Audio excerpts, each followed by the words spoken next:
Okay ma'am. इसकी define लिखते हैं। Objectivity concept. This concept specifies that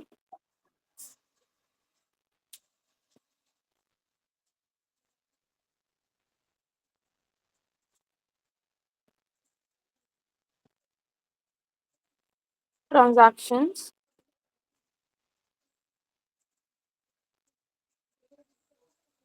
should be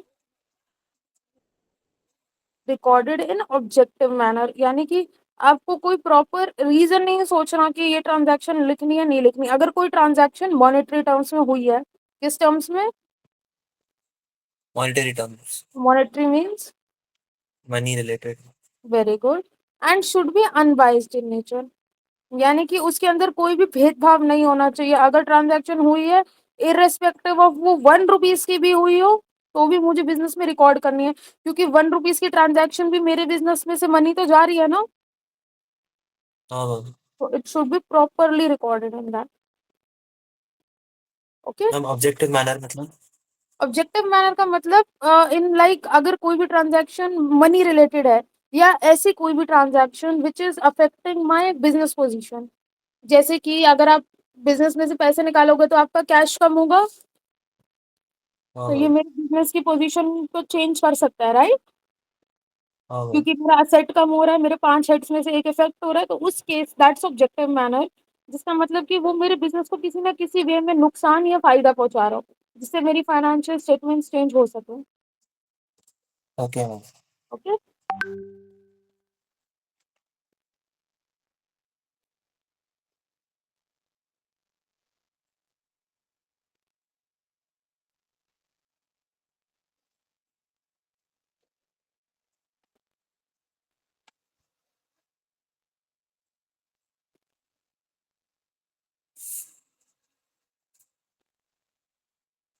I'm done.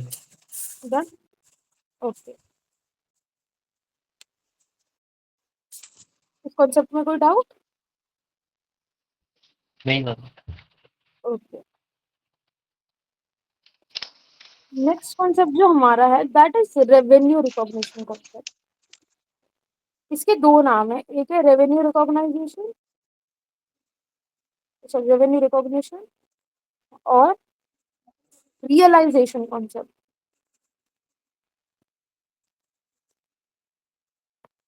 क्या नाम है इनके? रेवेन्यू रिकॉग्निशन और realisation concept. Yes. Now what does this concept says? ये कॉन्सेप्ट कहता है कि आप पैसे या प्रॉफिट तभी रिकॉर्ड करो जब आपके पास आया है। अब एक बात बताओ, इसका एग्जांपल ये ऐसे देती हूँ। ये आपका घर है, ओके, एंड ये आपके साथ वाले का घर है, okay, someone named as Mister B. तो मिस्टर बी ने अपना घर बेचा, आप दोनों ने घर 1 CR का लिया था, ओके। मिस्टर बी ने घर सेल कर दिया for you can say suppose 5 CR, तो मिस्टर बी को 4 CR का प्रॉफिट हो गया, राइट? हाँ मैम। तो क्या आप अपनी बुक्स में आज रिकॉर्ड कर दोगे कि अरे मिस्टर बी को तो 4 CR का प्रॉफिट हो गया, तो आज की डेट में मैं भी अपनी बुक्स में अपने घर की वैल्यू 5 CR लिख देता हूँ? क्या हम ऐसे लिख नहीं सकते मैम। हैं? नहीं नहीं। नहीं ना। तो बिजनेस का रूल होता है कि अगर आप किसी और को प्रॉफिट हो रहा है, आपको पता है आपकी चीज की वैल्यू बढ़ रही है, आप तब तक रिकॉर्ड नहीं करोगे until and unless you are actually आपको वो प्रॉफिट मिल ना रहा हो, या एक्चुअली आप उस चीज को सेल ना कर रहे हो। ओके। इस कॉन्सेप्ट में ओके एक मैम। कॉन्सेप्ट और भी आएगा, और जो हमने याद है अभी पढ़ा था, हिस्टोरिकल कॉस्ट कॉन्सेप्ट। हाँ मैम। किसी भी चीज की वैल्यू चाहे बढ़ रही हो चाहे घट रही हो, हमें उससे मतलब नहीं रखना, हम उसको उसकी कॉस्ट ऑफ एक्विजिशन पे ही रिकॉर्ड करेंगे, राइट? ओके। इसकी भी ओके मैम। डेफिनेशन लिख लो। कोई डाउट है इसमें? नहीं ma'am. As per this concept,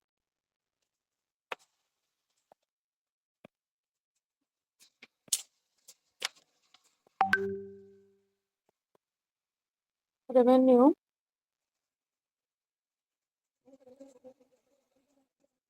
should be accounted. Accounted means recorded. Okay. Okay ma'am. Accounted when it is actually realized. Realized का मतलब होता है जब मुझे एक्चुअली पैसे मिल रहे हैं, अनटिल एंड अनलेस मैंने कोई चीज बेची नहीं है, मैं अपने आप से उस चीज की वैल्यू नहीं बढ़ा सकती। Okay. Okay ma'am. And it has become certain that profit will be realise. इसमें दो कंडीशन है। देखो, अगर आपको पता चल गया चलो मेरे घर की वैल्यू बढ़ गई, ठीक है, बट आपको पता चला कि ये घर तो इस पे केस चल रहा है, इसके पैसे मुझे नहीं मिलेंगे, तो क्या कोई फायदा है उसकी वैल्यू बढ़ाने का? नहीं मैम। तो आपको एक तो ये पता करना है कि हाँ, जब वो एक्चुअली रियलाइज होगा तब मुझे पैसे मिलेंगे। और दूसरी बात, आपको भरोसा होना चाहिए कि पैसे वापस भी आएंगे। ये नहीं कि आपने रिकॉर्ड कर दिया कि हाँ हाँ अब पैसे आ जाएंगे आ जाएंगे। आपको भरोसा होना चाहिए कि yes, in the near future we'll get the money. एक तो सर्टेनिटी होनी चाहिए। सर्टेनिटी मतलब भरोसा होना चाहिए कि वो पैसे वापस आएंगे। और दूसरा, प्रॉफिट तभी अकाउंट करना है जब वो एक्चुअली हो रहा हो। अदरवाइज क्या करना चाहिए? हेलो। हाँ हाँ। Okay, note system. मैम हो गया। ओके। ओके। और next concept is dual aspect. ये सबसे जरूरी है, इसको वेरी इंपॉर्टेंट मार्क करना। This is very very important. Dual aspect. Dual का मतलब पता है आपको? दो। दो। तो हर हमारी अकाउंट में जितनी कोई भी अगर एक भी ट्रांजैक्शन होती है, उसका हमेशा दो जगह इम्पैक्ट करता है। कितनी जगह? दो जगह। मिनिमम टू प्लेसेस पे उसका इम्पैक्ट होगा ही होगा। और वो दो इम्पैक्ट्स को हमारी अकाउंट्स की लैंग्वेज में क्या कहते हैं? Debit and credit. क्या कहते हैं? Debit and credit. आपने डेबिट कार्ड क्रेडिट कार्ड सुने हैं? हाँ मैम।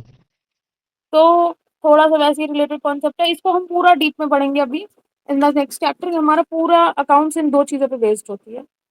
ओके। Okay ma'am. तो डुअल एस्पेक्ट हमारा क्या कहता है कि सारी बिजनेस के ट्रांजैक्शन में अगर आपने कुछ डेबिट में रिकॉर्ड किया तो वहां पे क्रेडिट में भी कोई ना कोई एंट्री होनी ही चाहिए। ये खाली नहीं होता। जैसे कि आप जब सपोज आपने फर्नीचर खरीदा, राइट? तो फर्नीचर खरीदने से क्या होगा आपको? एक तो परचेज। आपके पास हाँ। परचेज होगी तो आपके पास फर्नीचर बढ़ेगा, यानी आपका सेट बढ़ेगा। हाँ मैम। और अगर फर्नीचर मैं खरीदूंगी तो उसके बदले मुझे कैश में पेमेंट भी करनी पड़ेगी, तो मेरा दूसरा हाँ मैम। सेट जो कैश है वो भी कम होगा। तो क्या इसके दो इफेक्ट हुए? हाँ मैम। तो इसको डुअल एस्पेक्ट कहते हैं कि जब मैं कोई एक ट्रांजैक्शन या कुछ भी करती हूँ तो उसका मिनिमम दो जगह इम्पैक्ट होता ही होता है। अंडरस्टूड? Yes ma'am. इस एग्जांपल को लिख लो एक बार, फिर मैं आपको इसकी डेफिनेशन बताती हूँ। हाँ हो गया। ओके। ओके। डुअल एस्पेक्ट की डिफाइन लिखिए। डुअल एस्पेक्ट का मतलब इन द, आपने अपनी बुक का नाम पढ़ा है? क्या मैम? आपने बुक का नेम पढ़ा है आपके पास जो अकाउंट्स की बुक है? हाँ अभी तक स्कूल स्टार्ट नहीं हुआ। ओके, बुक नहीं लिया। उसका नाम जो हमारी जो बुक है उसका नाम भी इसी डुअल एस्पेक्ट के नाम पर ही रखा गया है। जितनी भी अकाउंट्स की बुक्स होती है ना उनका नाम इसी पे होता है। In this basis for double entry system, book का नाम जो होगा वो डबल एंट्री सिस्टम है हमारा, कि कोई भी एंट्री सिंगल अकाउंट में नहीं जाती, हमेशा दो चीजों को वो इम्पैक्ट करती ही करती है। Okay, that means every transaction has two aspects. How many aspects? Two aspects. Hmm. Two aspects, that is debit and credit. कम से कम दो एस्पेक्ट्स होंगी और उनके नाम क्या हैं? Debit and credit.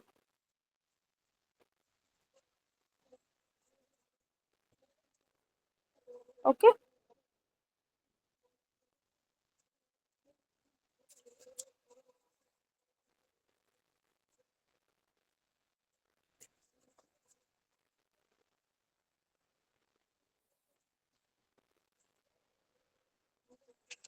हम हो गए।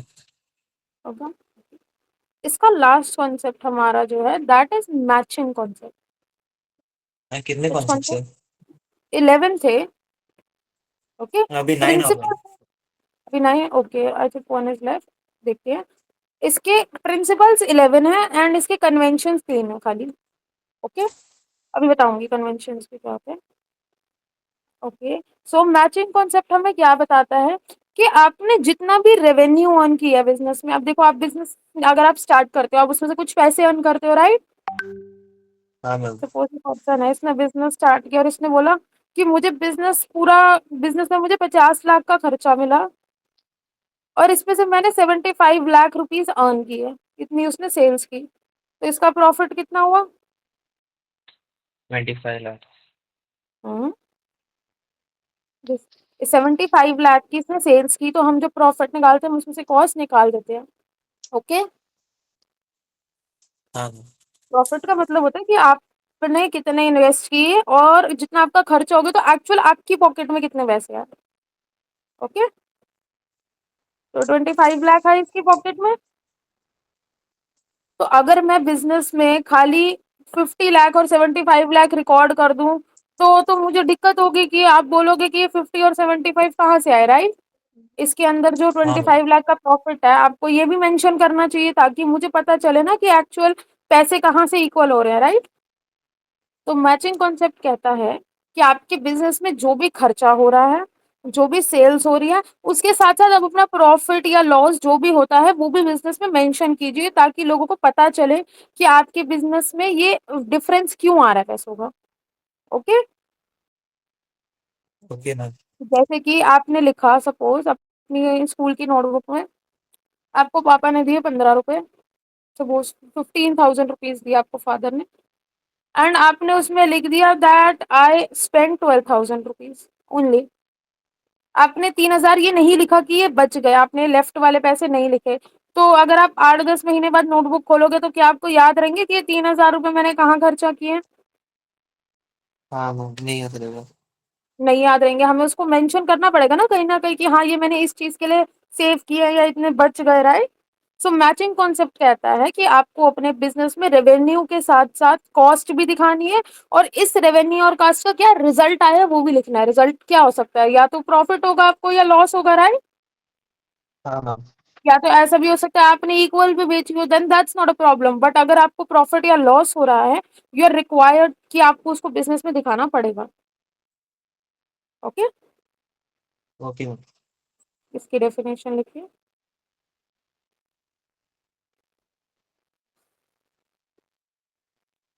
इसकी डेफिनेशन लिखिए आप। Matching the revenues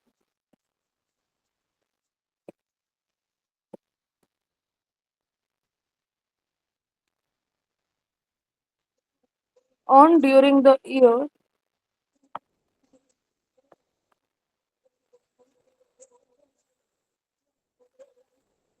with cost of that period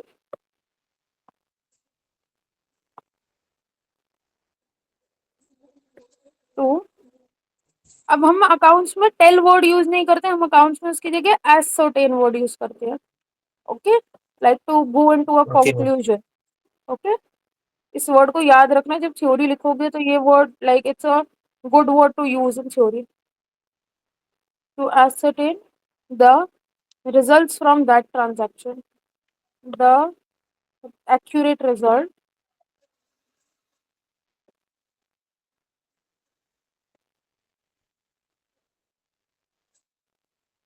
to ascertain the accurate result during the period. उस पूरे पीरियड का हम प्रॉपरली रिकॉर्ड करेंगे।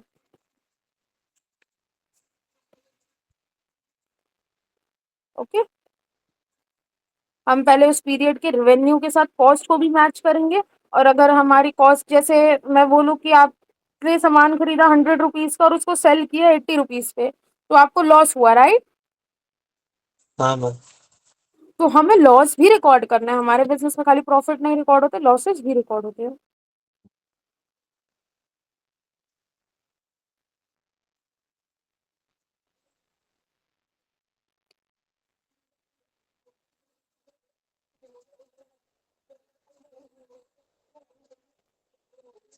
मैम हो गया। एक बार आप चेक करना आपने कौन से लिखे हैं। We have done going concern, right? Yes ma'am. Consistency, consistency yes ma'am. Okay, consistency is not done, we can do that. हो गया हो गया। हो गया ना? हाँ, वही मैं कह रही थी, कल हमने इसका डेप्रिसिएशन का एग्जांपल लिया था। अक्रूवल, हो गया मैम। बिजनेस एंटिटी, हो गया मैम। डुअल एस्पेक्ट, हो गया। मनी मेजरमेंट, नहीं हुआ मैम। मनी मेजरमेंट नहीं हुआ। नहीं हुआ। Okay, only that one is left. So write the next concept, money measurement concept.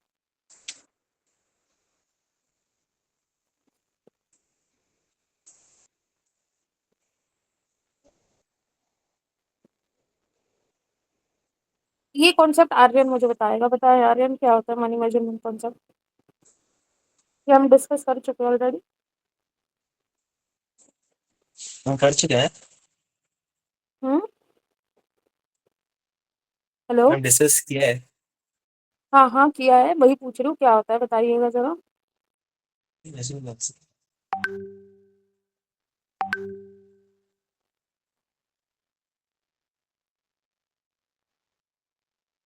हम नहीं पता।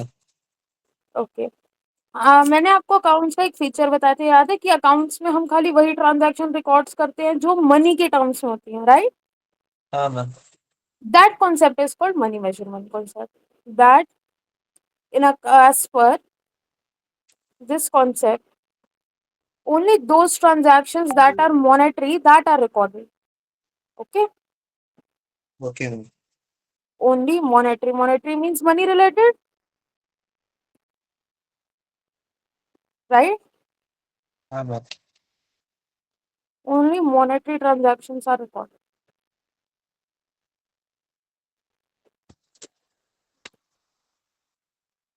अब मुझे एक बात बताइए, suppose a machinery broke down in between, okay, एक मशीनरी अचानक से खराब हो गई मेरे बिजनेस में, तो क्या ये मेरी मनी मेजरमेंट कॉन्सेप्ट में आएगी या नहीं आएगी? नहीं आएगी मैम। क्यों नहीं आएगी? मशीन खराब होना कोई मॉनेटरी टर्म्स में नहीं आएगा। वेरी गुड, पेपर में ऐसे ही क्वेश्चन आएंगे। अब एक बार ये 11 कॉन्सेप्ट्स देख लो और मुझे बता दो कैसे में डाउट है, तो हम फिर कन्वेंशन पे चलेंगे। तो अरे हमने अकाउंटिंग प्रिंसिपल्स पढ़े, राइट? प्रिंसिपल्स क्या होते हैं? Rules and regulations. Rules and regulations. तो उसी तरह ऐसा अकाउंट्स में कॉन्सेप्ट है। कन्वेंशन की होती है। ओके, कन्वेंशन का मतलब ऐसी चीज है जो जर्नली मानी जाती है कि हाँ ये तो करना ही करना है। ओके, जैसे प्रिंसिपल्स जो थे, देवर रूल्स, राइट? कि ये किसके लिए बनाते हैं, हम ये प्रिंसिपल्स क्यों फॉलो करते हैं? ताकि हमारे एक्सटर्नल या internal users like they stay happy, they know about our financial statements, right? हाँ मैम। तो ये समझ लो, प्रिंसिपल्स फॉलो करना आपकी मर्जी है कि आप करो या ना करो, ये आप पे है, बट वो करने लाइक चाहिए। बोलते हैं ना, जैसे स्कूल वाले बोलते हैं कि आपको हेल्दी खाना चाहिए, अब वो आप करो ना करो आपकी अपनी मर्जी, राइट? बट हाँ मैम। स्कूल वाले अगर बोलें कि यूनिफॉर्म पहन के आनी है, वो कंपलसरी है। So these are the compulsory things कि करनी ही करनी है, इसमें ना का ऑप्शन नहीं होता। Okay, okay ma'am. और ये ना, जैसे आपने सुना होगा पुराने टाइम में कहते थे कि रात को नाखून मत काटो, राइट? कुछ चीजें हाँ होती मैम। है ना कि हाँ जर्नली फॉलो की जाती है, राइट? तो उन चीजों को भी कन्वेंशंस कहते हैं, कि ऐसी चीजें दैट आर जर्नली प्रैक्टिस्ड, ये जर्नली अडॉप्टेड आइदर बाय, यानी ये जर्नली अडॉप्टेड है, किसी ने बनाई नहीं है, हमने खुद ही इन्वेंशन की है। जर्नल अग्रीमेंट यानी आपस में, जैसे जिन्होंने अकाउंट स्टार्टिंग में शुरू की होगी, उनके हिसाब से कुछ कुछ चीजें रिक्वायर्ड होंगी, राइट?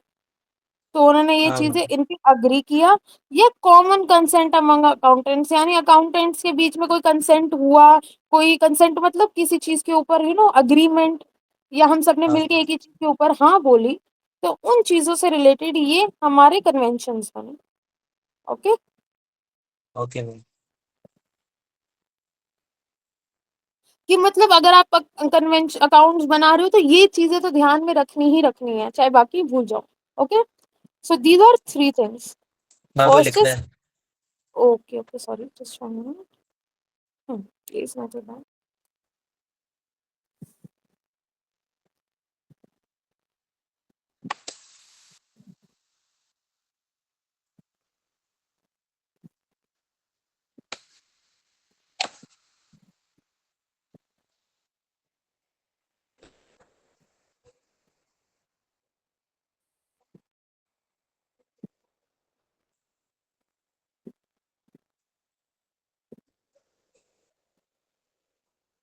मैम हो गया। Okay, okay.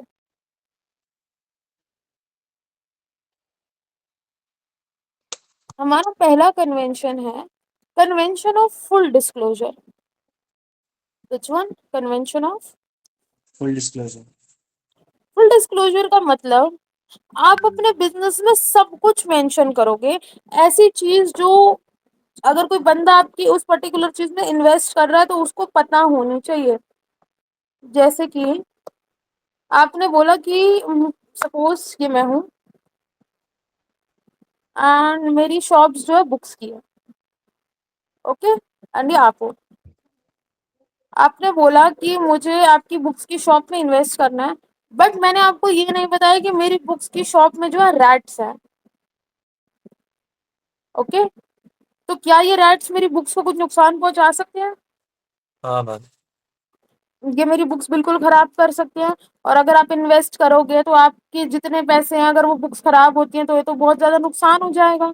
तो क्या मुझे आपको ये चीज बतानी चाहिए कि मेरी शॉप में रैट्स हैं? हाँ मैम, बतानी चाहिए। अगर मैं नहीं बताऊं तो क्या ये गलत होगा? हाँ होगा। होगा। तो अकाउंटिंग कन्वेंशन यही कहता है कि आपको वो हर चीज रिकॉर्ड करनी है और हर चीज बतानी है ढंग से, जो उस बंदे के लिए, उस बंदे के डिसीजन पे इम्पैक्ट कर सके। अगर मैं आपको बता दूं कि मेरी दुकान में बहुत सारे चूहे हैं, वो बुक्स खाते हैं, तो क्या आप इन्वेस्ट करोगे? नहीं करूँगा। नहीं करोगे, तो इससे आपके डिसीजन में इम्पैक्ट पड़ेगा, राइट? तो इसको हाँ पड़ेगा। Accounting of full disclosure, convention of full disclosure कहते हैं।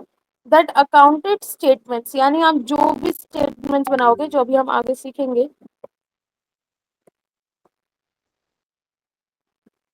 शुड बी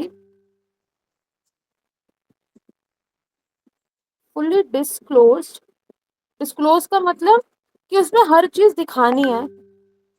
एंड अब मुझे ये भी आपको बताना चाहिए ना कि पिछले साल इन चूहों की वजह से मेरी बुक्स में कितना नुकसान हुआ।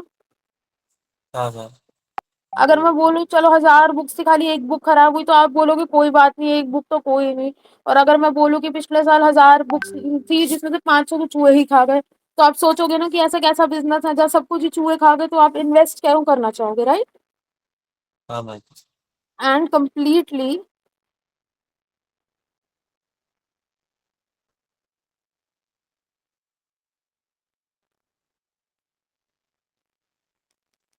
all significant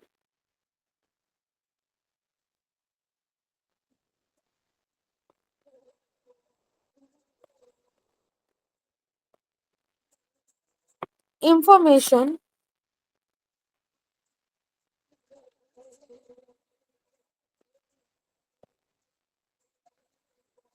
based on which a decision could change।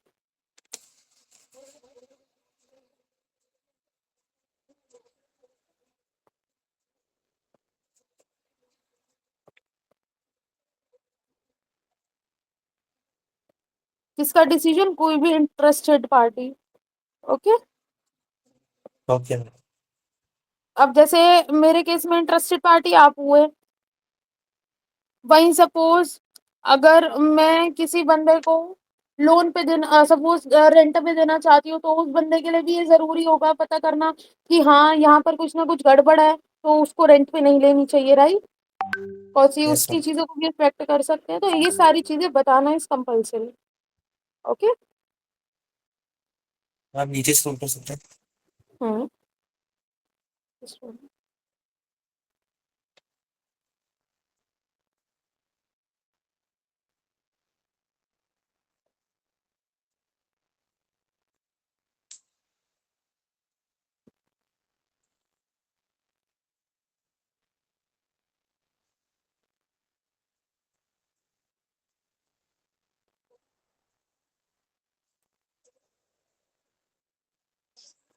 Ma'am हो गया। ओके, फुल डिस्क्लोजर समझ आया? हाँ मैम। तो देखो कन्वेंशन से याद रखना कि ऐसी कोई भी चीज जो कोई बंदा मेरे आसपास या मेरे बिजनेस में इन्वेस्ट करेगा उसको उसके डिसीजन को हल्का सा भी चेंज कर सकती है तो वो कन्वेंशन में आती है। Okay. Second okay is ma'am. Convention of materiality. आपने मटेरियलिटी वर्ड सुना? हाँ मैम, सुना तो है। सुना है, एनी आइडिया क्या होता है? मैम मटेरियलिज्म के रिलेटेड इंफॉर्मेशन, हाँ, सारे मटेरियल्स, कॉन्सेप्ट्स से यानी रिलेटेड। कुछ कुछ इंफॉर्मेशन ऐसी होती है जो मुझे लगता है इम्पोर्टेंट नहीं है बट शायद आपके लिए बहुत इम्पोर्टेंट हो, राइट? जैसे हाँ कि मैम। मटीरियलिटी में मैं लिख सकती हूँ, सपोज ये मैं हूँ एंड मेरा ना मेरे बिजनेस में मेरे पास 100 मशीन्स है। ओके। और ये 100 मशीन्स डेली मिलके कम से कम 20,000 प्रोडक्ट बनाती हैं। ओके। अब तुमने मुझे ऑर्डर दिया कि आप मुझे 2 दिन के अंदर 40,000 प्रोडक्ट्स बनवा के दे दो।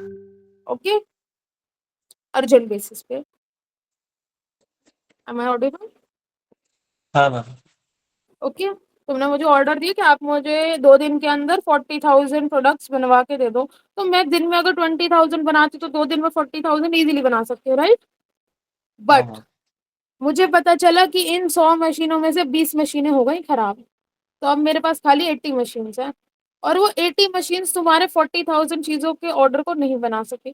अब मेरे लिए ये इतने इंपॉर्टेंट नहीं है क्योंकि मेरी तो 80 मशीन्स तो अभी भी चल रही है, राइट? हाँ मैम। तो क्या ये डिसीजन तुम्हारे तुम्हारे को बताना मुझे जरूरी है? हाँ, जरूरी होगा। क्योंकि इस वजह से आपके जो प्रोडक्ट्स हैं वो कम बनेंगे एंड आपका बिजनेस अफेक्ट हो सकता है, राइट? तो जरूरी नहीं है कि एक हाँ मैम। ट्रांजैक्शन जो मेरे लिए इम्पोर्टेंट ना हो वो आपके लिए भी इम्पोर्टेंट नहीं है। वो आप मेरी अनइम्पोर्टेंट इन्फॉर्मेशन आपके लिए बहुत ज्यादा इम्पोर्टेंट भी हो सकती है, राइट?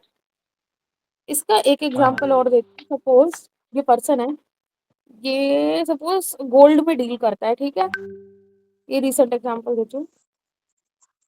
आ, आपने इसको पैसे देने थे 1 lakh rupees. Suppose you bought a gold chain for 1 lakh rupees. आपने इसको पैसे देने थे, गोल्ड का प्राइस बढ़ गया 15%। ओके। तो इसने आपको नहीं बताया, क्या ये इन्फॉर्मेशन आपके लिए जरूरी है? हाँ, जरूरी है। क्योंकि आपको आपने उसे गोल्ड की चेन दी तो आपको उस चेन के प्रोपोर्शनेट में पैसे देने पड़ेंगे। अब आपको 15% एक्स्ट्रा पे करना पड़ेगा, हाँ मैम। राइट? इसके लिए मे भी जरूरी ना हो क्योंकि इसका डेली बेसिस का काम है बट आपके लिए जरूरी है क्योंकि अब आपको पेमेंट ज्यादा देनी पड़ेगी। हाँ तो ma'am. Account yes. Conversation convention of materiality कहता है कि disclosure of significant importance, disclosure of significant information. Significant मतलब ऐसी इंफॉर्मेशन मेरे लिए नहीं जरूरी, मे बी आपके लिए बहुत ज्यादा जरूरी हो वो चीज, right?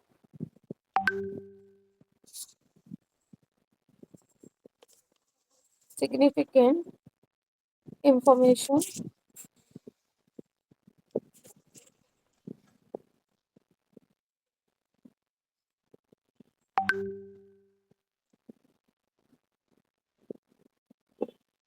Disclosure of significant information exclusive of which could influence the decision. यानी वो जो हमने ऊपर पढ़ी थी फुल डिस्क्लोजर उसके अलावा जितनी भी होंगी जो अनइम्पोर्टेंट नहीं है बट मेरे डिसीजन को इफेक्ट कर रही है वो यहाँ पर आएंगे, ठीक है? ओके।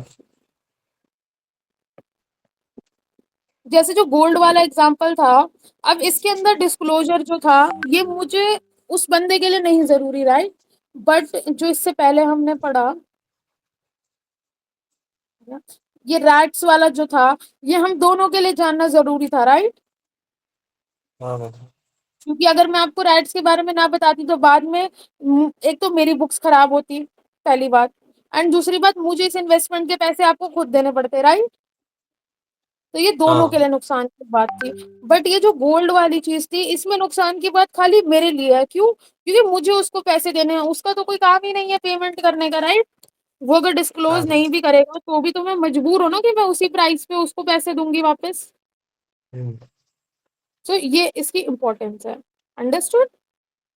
ओके। ओके, इसकी एक बार डिफाइन लिख लो।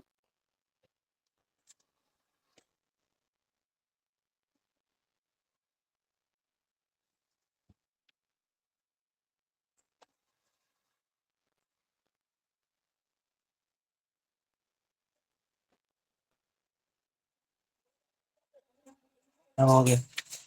ओके।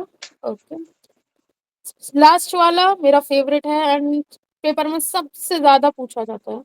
इवन इन फाउंडेशन ये पूछा जाता है बहुत अच्छे मार्क्स से, तो ये ध्यान से सुनना। Okay. Convention of conservation.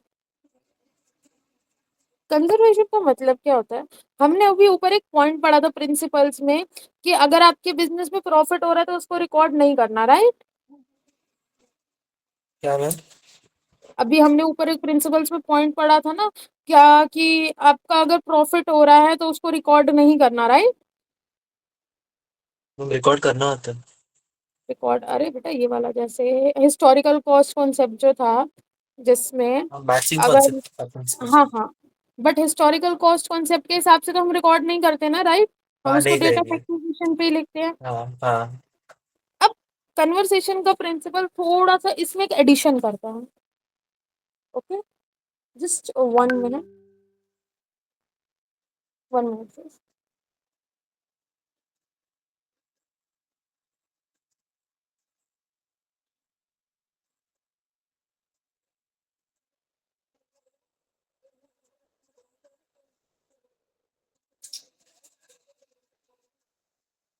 Sorry, yes. So ये प्रिंसिपल क्या कहता है कि अगर आपको फील हो रहा है या आपको पता चल रहा है कि आगे चल के मुझे लॉस हो सकता है, तो उसके लिए पहले से थोड़े थोड़े पैसे बचाने शुरू कर दो। जैसे सपोज यू कैन से, आपको पता चला कि आपको लेनी है bike for 10 lakh rupees. Okay, now is may going on, suppose आपको लेनी है अगस्त तक। तो क्या आप अगस्त में ही पैसे इकट्ठे करने शुरू करोगे या अभी से थोड़े थोड़े इकट्ठे करने शुरू कर दोगे? पहले से ही थोड़ा थोड़ा इकट्ठा कर दी। पहले से ही थोड़े थोड़े इकट्ठे करोगे। अब आपको पता है ना बाइक की कॉस्ट ज्यादा है, ठीक है? तो उसी तरह जैसे हमने घरों में हमने याद है कि हिस्टोरिकल कॉस्ट कॉन्सेप्ट में अगर 10 लाख का हमारी घर की कॉस्ट थी और आज की डेट में सपोज उसकी कॉस्ट 20 लाख हो गई, तो क्या मुझे वो रिकॉर्ड करने की जरूरत है? नहीं करने की जरूरत। नहीं करेंगे। बट देखो, प्रॉफिट पे रिकॉर्ड नहीं करनी। इसका कन्वर्ट, इसके अंदर एक रूल आता है कि अगर वो 10 लाख की है सपोज, और उसकी कॉस्ट आज की डेट में 8 लाख हो गई, तो मुझे 2 लाख का लॉस रिकॉर्ड करना पड़ेगा। अब आप बोलोगे कि ये तो गलत बात है, प्रॉफिट हम रिकॉर्ड कर नहीं सकते, तो लॉस क्यों मैं रिकॉर्ड करूँ, राइट? हाँ मैम। राइट, तो दिस इज नेसेसरी, बिकॉज क्योंकि देखो, प्रॉफिट में रिकॉर्ड ना करूं मुझे कोई इतना फर्क नहीं पड़ेगा, बट अगर मैं लॉसेस रिकॉर्ड करूंगी तो इन दैट केस मेरे बिजनेस उन लोगों को पता चलेगा ना कि हाँ मेरे को इस चीज में 2 लाख का लॉस है, तो ये मेरा प्रॉफिट बिल्कुल सही जगह पे दिखाएगा, राइट? हाँ मैम। तो इस वजह से बिजनेस में कहते हैं that do not record profit until you receive it, यानी प्रॉफिट खुशियां तब मनाओ जब आ गई, बट अगर आपको पता चला कि कोई लॉस वगैरह होने वाला है तो उसको पहले से रिकॉर्ड करके चलो। अंडरस्टूड? तो अगर ओके मुझे मैम। बिजनेस में प्रॉफिट हो रहा है तो क्या मुझे रिकॉर्ड करना है? नहीं मैम। और अगर लॉस हो रहा हो तो तो रिकॉर्ड करना है। रिकॉर्ड करना है। Note this down please.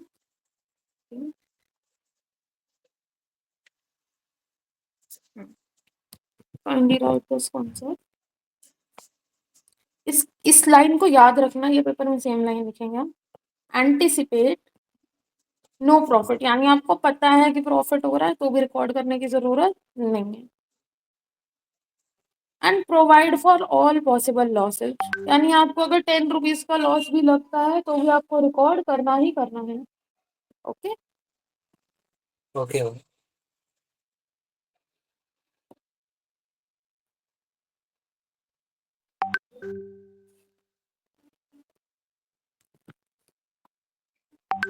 Kindly note this down.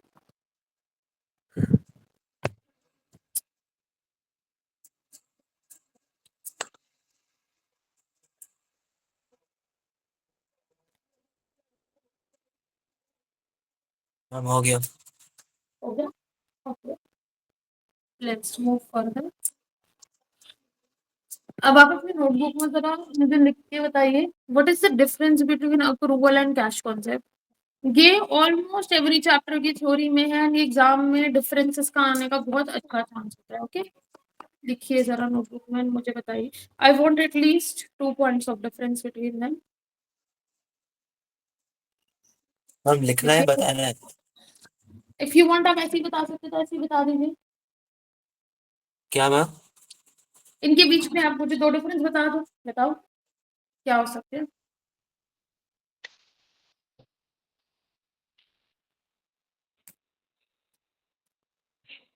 Ma'am cash में जब मनी रिसीव होता है तब रिकॉर्ड किया जाता है। व्हेन कैश अक्यूरल इज रिसीव्ड, में इनकम एक्सपेंसेस दोनों लिखा जाता है, even if cash is not receive. Yes, is recorded dis is recorded despite receiving of cash, right? हाँ मैम।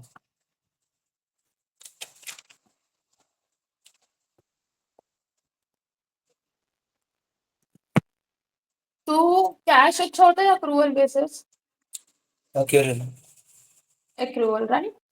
अब हमारी जितनी कंपनीज एक्ट है ना, देखो हमारे जितनी अकाउंट्स है, जितने बिजनेस वगैरह है, नॉर्मली ये कंपनीज एक्ट को फॉलो करते हैं। तो कंपनीज एक्ट जो है वो अक्रूवल बेसिस को फॉलो करता है। यानी अगर आप एक कंपनी नॉर्मली चलाना चाहते हैं, लाइक आप लॉ की तरफ से पूछना चाहते हो, तो companies act follow accrual basis. Okay, they allow okay you ma'am. that you should follow accrual basis. Okay, understood? Yes ma'am. Okay. एक बार जो हमने आज किया इसको एक बार गो थ्रू करो। सेकंड पॉइंट का डिफरेंस क्या होगा?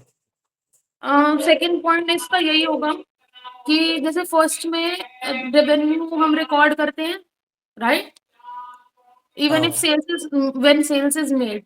सेकंड में sales is sorry it is recorded only when cash is receive. And second में हम लिख देंगे कैश और क्रेडिट दोनों ट्रांजैक्शन होती है। जो उधार वाली ट्रांजैक्शन होती है उनको हम क्रेडिट बोलते हैं। तो इसमें क्रेडिट भी होती हैं। ओके, और इसमें क्रेडिट ट्रांजैक्शंस नहीं होती। इसमें क्रेडिट ट्रांजैक्शंस कॉस्ट के अंदर कोई भी रिकॉर्ड बिल्कुल भी नहीं की जाती। Okay, okay ma'am. एक बार आप इसको रीड करो, मुझे बताओ आपको प्रिंसिपल से इसमें कोई डाउट है, क्योंकि प्रिंसिपल्स और कन्वेंशन बहुत इंपॉर्टेंट है।